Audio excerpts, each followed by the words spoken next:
Unfortunately, what has happened is most of the women yogis who were definitely there at one time, they were not the modern women yogis who would like to be known.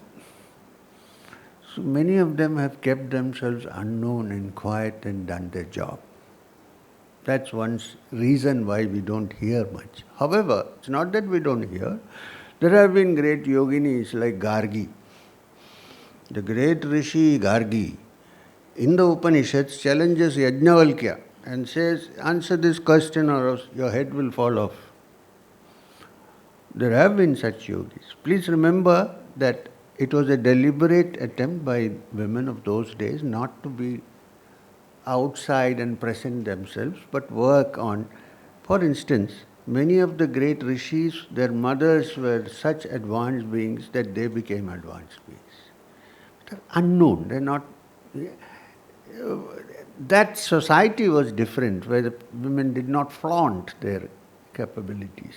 Now it has changed. I'm not saying it's right or wrong, it has changed. And if you go to Kashmir Shaivism, you will find a great woman yogi who used to wander around without clothes. She was, some people call her a Sufi, some people call her a grey. Now anybody here? Lal Deng? Yes, see. So, it's not that and they were great and nobody could challenge them then. Among the Lingayats, there is this great person called Akka Mahadevi. It so happens that the males are so, prejudiced that they always present only the male ones. There have been great yogis. Akka Mahadevi was such a great yogini that she used to have discussions with Allama Prabhu, one of the great Nath teachers belonging to the Lingayat Sampradaya. So it's not as if there aren't, there were. Plus the fact that you must remember that in this country, in our tradition, the ultimate supreme energy itself is a feminine gender. Shakti, Parashakti itself is a feminine gender. So when here men say that we are superior to women, I feel a little shocked because you can't say that. Okay. Now let me tell you a story about a great yogini who is not understood or not understood, who is not recognized much. Some people worship her, but not. I'll tell you a story, real story. In the Ramakrishna Mission, if you go to their temples, you will see photographs of the 12 apostles, the 12 direct disciples of Ramakrishna, plus some of the then presidents of the Ramakrishna order. You will find one picture, all of them are clean shaved. One picture of one president who has a big beard. That was Virajananda. I'm saying this only for you to identify.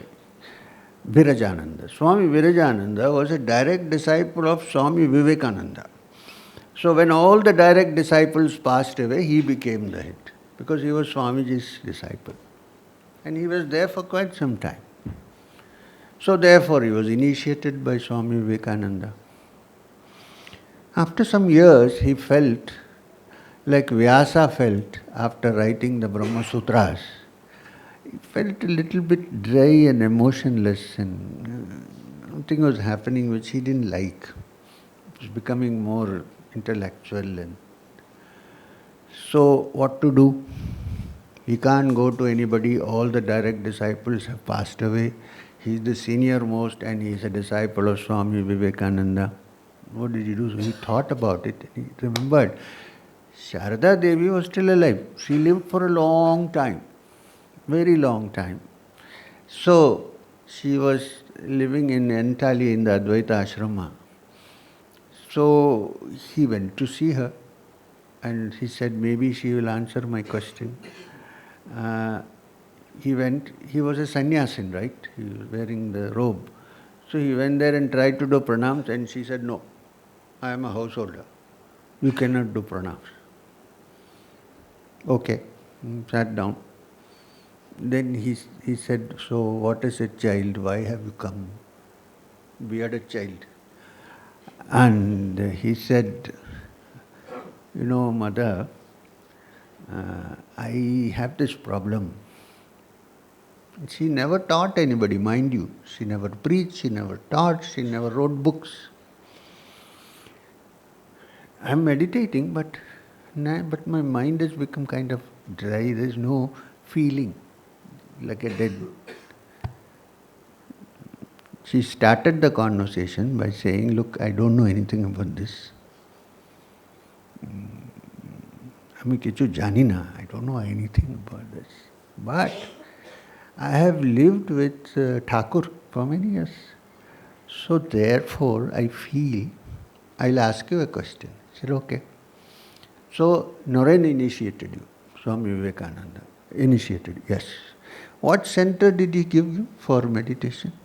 He said, here and here, Sahasrara. She said, yeah, okay. So can you try to shift your center for a short while till everything normalizes to the heart center? Can you do that? Look, here is a lady, illiterate, couldn't sign his name, did nothing, no sadhana. She lived with Thakur for so many years and unknown. That's what when you say we don't know much, there are many unknown such souls, we don't know, and they don't advertise. So he said, all right, I will try that. He took her blessings and went. Mayavati in the Himalayas, there is a beautiful center. Even today. He went to Mayavati and said, I don't give up my duties in the headquarters for a while, put somebody in charge, doing nothing. He went and stayed there, fixed his attention in the heart center. After a month, it all came back. We went back to Calcutta before taking charge again. Met the Holy Mother, Sharada Devi, and said, thank you very much, now I got it solved. She said, I didn't do anything. Yeah, I didn't do anything. It's all Thakur's doing. So there have been such people. Not so much known due to various reasons. Like I said, olden days, they silently worked without being known. There were other teachers who would go out and teach. But there have been teachers. It's not that there haven't been. Now here is a solution. Why don't we have more women teachers? Now. Let's undo this. Why not? Please, men, don't get upset. In